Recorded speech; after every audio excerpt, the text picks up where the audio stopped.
Hello everybody, welcome back. Julian আলভারেজকে বার্সাতে অবশ্যই প্রয়োজন, এটা নিয়ে আমি আগেও বলছি যে আমি অবশ্যই এইটার পক্ষে। অপশন হিসাবে আরও ছিল, কিন্তু হুলিয়ান আলভারেজ বেস্ট অপশন এবং এখন অবধি আমি সেটার পক্ষে আছি, বিপক্ষে যাওয়ার কোনো প্রশ্নই আসে না। তার আগে একটু বলে নেই, বায়ার্ন মিউনিকের প্রেসিডেন্ট, ক্লাব প্রেসিডেন্ট, সে গত 2 দিন আগে আমি একটা রিপোর্ট দেখছিলাম, সেখানে দেখছি যে সে কথা বলতেছে বার্সা টার্গেট করছিল হ্যারি কেইনকে। তো এইটা নিয়ে যখন তাকে প্রশ্ন করা হয়, রিপোর্টার প্রশ্ন করে, তো সেটার উত্তর সে করে। এখানে সে যেটা বলছে সেটা আমরা জানি। বার্সা হ্যারি কেইনকে কিনতে পারবে না, টাকা নাই বা মানি নাই, এই ধরনের মন্তব্য তার কাছ থেকে আমরা শুনছি। তো বায়ার্ন প্লেয়ার বিক্রি করে না, বায়ার্ন প্লেয়ার মানে রাখে, এই ধরনের তার কাছ থেকে দৃষ্টিভঙ্গি দেখা গেছে। তো রবার্ট লেভানডস্কিকে আমরা কোথা থেকে নিয়ে আসছিলাম? রবার্ট লেভানডস্কি বার্সাতে 4 সিজন ছিল। তার সাথে তার সাথে জুলাইয়ের 2022 সালের জুলাই মাসে তার সাথে কন্ট্রাক্ট হয় 4 বছরের। 4 বছরের কন্ট্রাক্ট হয়, 45 মিলিয়ন ইউরো ছিল ইনিশিয়াল ফি। তো এইটা কাকে পে করা হয়, কোথা থেকে নিয়ে আসা হয়? এই তো বায়ার্ন মিউনিক থেকেই। তো ক্লাব প্রেসিডেন্ট সে যেটা বলল, এটার কোনো আসলে সে এমনিতেই বলছে, একটু তার মানে কি বলবো, অ্যাটেনশন লাগবে, অথবা এমনিতেই বলে দিল আর কি। তার একটুর জন্য, একটু সময়ের জন্য সে একটু আনপ্রফেশনাল হইল, এই আর কি, আর কিছু না। তো রবার্ট লেভানডস্কিকে 45 মিলিয়ন ইউরো দিয়ে আনা হয় বায়ার্ন বায়ার্ন মিউনিক থেকে। আরও 5 মিলিয়ন ছিল অ্যাডিশনাল ফি, ওইটা ভ্যারিয়েবল হিসাবে দেখা যায়। তো বেস ফিটা 45 মিলিয়ন ছিল। তো এটা তো বায়ার্ন মিউনিককেই পে করা হয়, বায়ার্ন মিউনিক তো আর ফ্রিতে দেয় নাই, বার্সা তো খরচ করেই নিয়ে আসছে। হ্যারি কেইনের কোনো প্রয়োজন আছে বলে আমি দেখতেছি না। এটা এটা যখনই শুরুর দিকে, যখনই হ্যারি কেইনকে নিয়ে কথা হয় যে অপশন হিসাবে বিবেচনা করা হচ্ছে, বা বার্সা তো এই সিজনে আমরা দেখতেছি যে অনেকের দিকে নজর দিতেছে, অনেক নিউজ, অনেক রিউমার। তো এইগুলা করে কোনো লাভ নেই।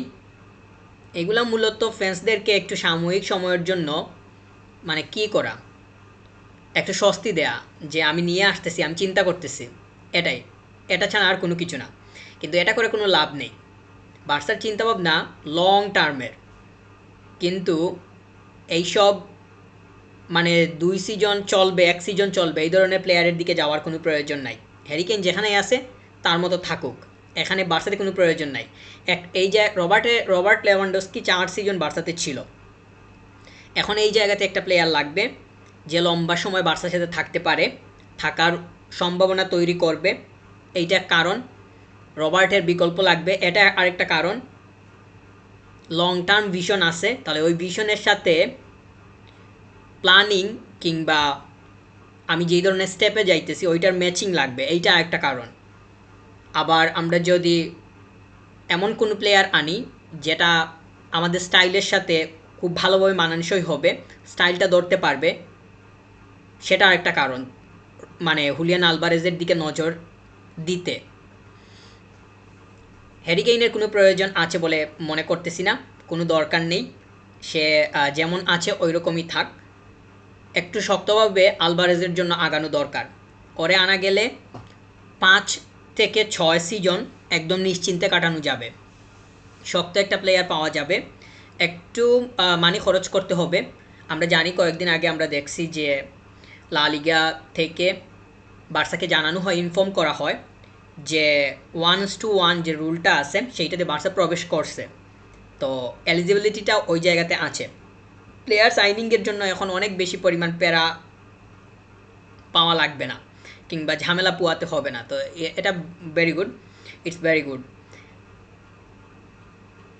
যেহেতু ওই জায়গার কোনো ঝামেলা নাই, আর বার্সার ফাইন্যান্সিয়াল অবস্থাটা, এই যে লিগ চ্যাম্পিয়ন হইল, সুপার কাপ চ্যাম্পিয়ন হইল, তাহলে ফাইন্যান্সিয়াল অবস্থাটা মোটামুটি একটু স্টেবল, সেটা আমরা মনে করতেছি। আবার স্টেডিয়ামও ওপেন হয়ে গেছে, এই জায়গা থেকে আর্নিংটা আমরা দেখতেছি, বা আর্নিংটা মোটামুটি ভিজিবল।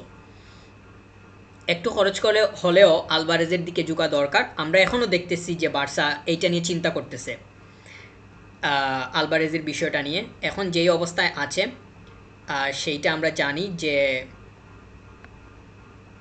খুবই শক্ত একটা মানে রিউমারের তৈরি করে ফেলছে, বা সম্ভাবনা, আমি যদি প্রবাবিলিটি বলি তাহলে ভুল হবে না। অ্যাটাকিং যে সাইডটা আছে বার্সার, ফাইনাল থার্ড, এই জায়গাতে রিবিল্ডিংটা খুবই দরকার। লং টার্ম অ্যাটাকিং রিবিল্ডিং, তো এইটা আমাদের জন্য খুবই ইম্পর্টেন্ট।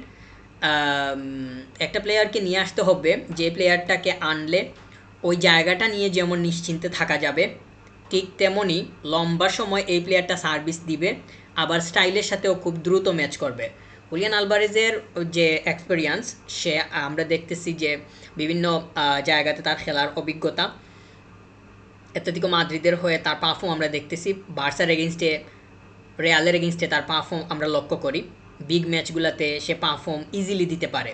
তো এই প্লেয়ারটাকে প্রেডিক্ট করা একদম ইজি, কারণ হলো যখন সে বার্সার এগেনস্টে পারফর্ম করতে পারতেছে, লা লিগাতে খেলে, রিয়ালের এগেনস্টেও, তো সে যখন বার্সার হয়ে খেলবে তখন তো এমনিতেই আমরা বলতে পারি অন্যান্য যে টিমগুলো আছে সেগুলোকে সে ডমিনেট করতে পারবে।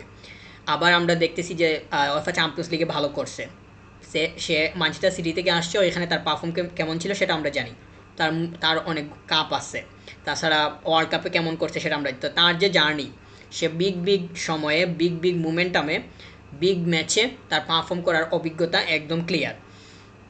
এই প্লেয়ারটা বার্সার স্টাইলের সাথে ম্যাচ করবে খুবই ইজিলি, তাকে খুব বেশি পরিমাণ ব্যাক পোয়াতে হবে না, অ্যাডাপ্টেবিলিটিটা আয়ত্ত করতে এটা মানে খুব ইজিলি আসবে বলে মনে হচ্ছে। তো আর আর তো বার্সা যেহেতু লং টার্মে চিন্তা করতেছে, তাহলে তো ওই মানের প্লেয়ার লাগবে। 2 সিজনের হ্যারি কেইন যদি আসে বার্সাতে, বা হ্যারি কেইনের জন্য যদি বার্সা যায় বা যাইতে চায়, ও কয় সিজন বার্সাকে সার্ভিস দিতে পারবে? কয় সিজন? 2 সিজন, 3 সিজন, বেশি তো দিতে পারবে না। একটা লম্বা সময় প্লেয়ারটা থাকবে, এইটা দরকার। 2 সিজন 3 সিজন করে তো মানে আসলে হয় না। আলভারেজকে নিয়ে আসা গেলে যে কোনোভাবে বার্সার যে ভিশন আছে লং টার্মের, সেটার সাথে খুব সহজে মানানসই হবে। তাছাড়া তার মধ্যে আমরা ভার্সিটালিটিটা লক্ষ্য করি, যেটা কাজে দিবে বলে আমরা ধরতে পারি। ফেরানকে বার্সা রাখবে বলে মনে হচ্ছে, ছেড়ে দেওয়ার যে খুব বেশি তাড়না আছে সেটা লক্ষ্য করতেছি না, লক্ষ্য করার কোনো সুযোগ, কোনো সম্ভাবনা নাই। তো ফেরান যদি থাকে, সেকেন্ড চয়েস হিসাবে থাকবে, তাকে তো ফার্স্ট চয়েস বানানোর কোনো সুযোগ আছে বলে দেখতেছি না, তার মধ্যে কোনো কনসিস্টেন্সিই নাই। পারফর্ম বিগ টাইমে, পিক টাইমে পারফর্ম নিয়ে আসতে হবে, ওই ধরনের তার মধ্যে কোনো বোধগম্যতা আমরা লক্ষ্য করি না। আলভারেজ এই জায়গাতে একদম ডিফারেন্ট। বার্সার যতগুলো চয়েস আছে, যতগুলো অপশন আছে নাম্বার 9 পজিশনের জন্য, এই জায়গাতে সব থেকে বেশি পরিমাণ প্রায়োরিটি পাওয়া উচিত হুলিয়ান আলভারেজের। এই কথাটা আমি আগেও বলছি, এখনও বলতেছি। Thank you very much. Subscribe.